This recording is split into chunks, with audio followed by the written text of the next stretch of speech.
Autorickshaw যদি সরকার অবৈধ বলে তাহলে আমি বলবো সরকার অবৈধ। কী কারণে? অটোরিক্সাটা আনলো সরকার, ইম্পোর্ট করছে সরকার চায়নার থেকে। এটা কিন্তু আমরা বাঙালিরা বা আমরা সাধারণ জনগণ নিয়ে আসি নাই, বা আমরা সরকারকে বলি নাই যে আপনি অটো নিয়ে আসেন আমরা চালাবো।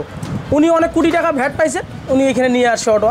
আমরা সুযোগ পাইছি চালানির, পায়ে চালাইলে কষ্ট হয়, পিক আপে চালাইলে আরাম হয়, খুব দ্রুত যাইতে পারি। এর জন্য আমরা অটোটা চালাইতেছি এখন।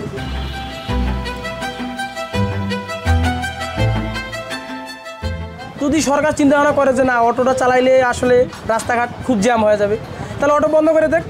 আর অরিজিনাল সিটি প্লেট যেটা পায়ে রিক্সা চালানি ওইটা উনি আবার আমাদেরকে দেখ, কারণ আমাদের ব্লু বুক আছে, আমাদের অরিজিনাল সিটি প্লেট আছে, চাইলে আমরা এটা চালু করতে পারবো। আমরা মহা খুশি, যদি সরকার অটো বন্ধ করে দেয় আমরা খুব খুশি।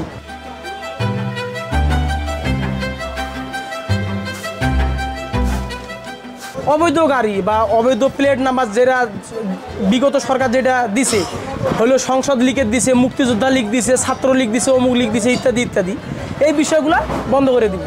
অরিজিনাল সিটি প্লেট যেটা সরকার টাকা পায় আমাদের কাছ থেকে, যেটা সরকার পায় সেইটা সরকার চালু করে দিব।